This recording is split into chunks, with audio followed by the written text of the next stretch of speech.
Perkenalkan, nama saya Dia Saka Saputra dari kelas 9A. Perkenalkan, nama saya Wisnananda dari kelas 9A. Perkenalkan, nama saya Muhammad Rasid dari kelas 9A. Perkenalkan, nama saya Hidal Putra Nugraha dari kelas 9A.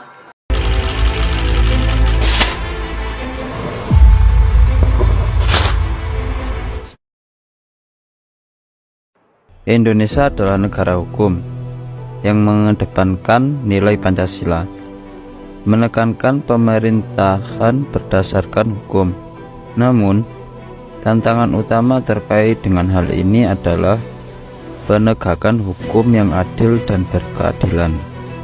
Jadi, berdasarkan atas narasi yang telah dijelaskan barusan, Indonesia sebagai negara yang didasarkan pada nilai-nilai Pancasila dan prinsip hukum sering menghadapi tantangan dalam mewujudkan penegakan hukum yang adil dan berkeadilan.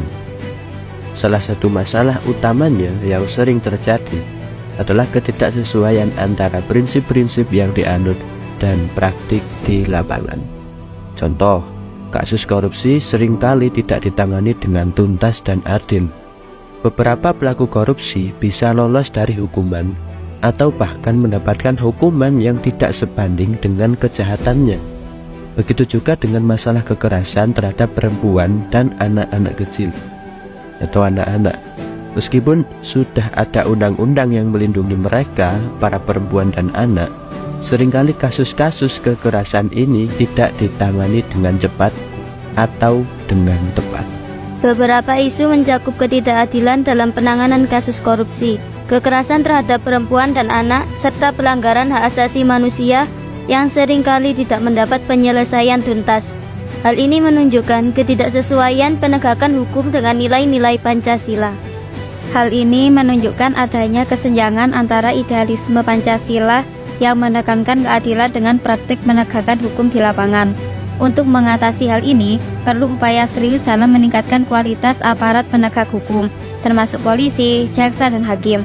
Reformasi sistem peradilan juga penting agar lebih transparan dan bisa memberikan keadilan bagi semua orang.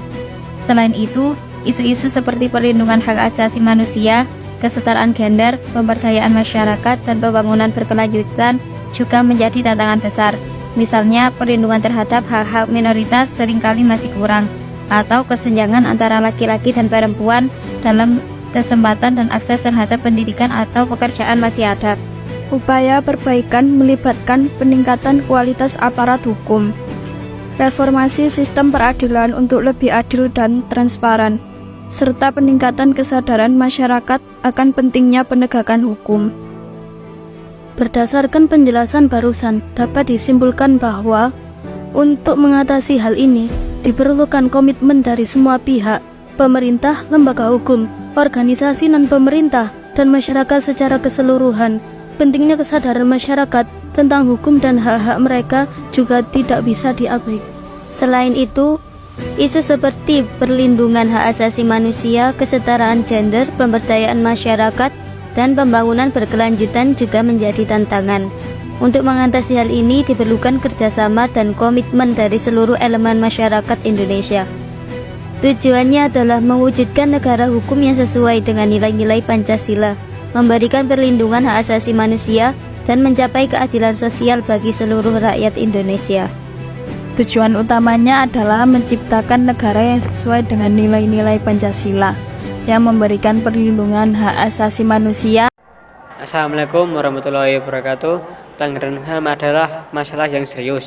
Pelanggaran HAM ini dibedakan atas pelanggaran HAM biasa dan pelanggaran HAM berat. Contoh pelanggaran HAM di lingkungan keluarga, di lingkungan sekolah, di lingkungan masyarakat, dan upaya pemerintah dalam menegakkan HAM.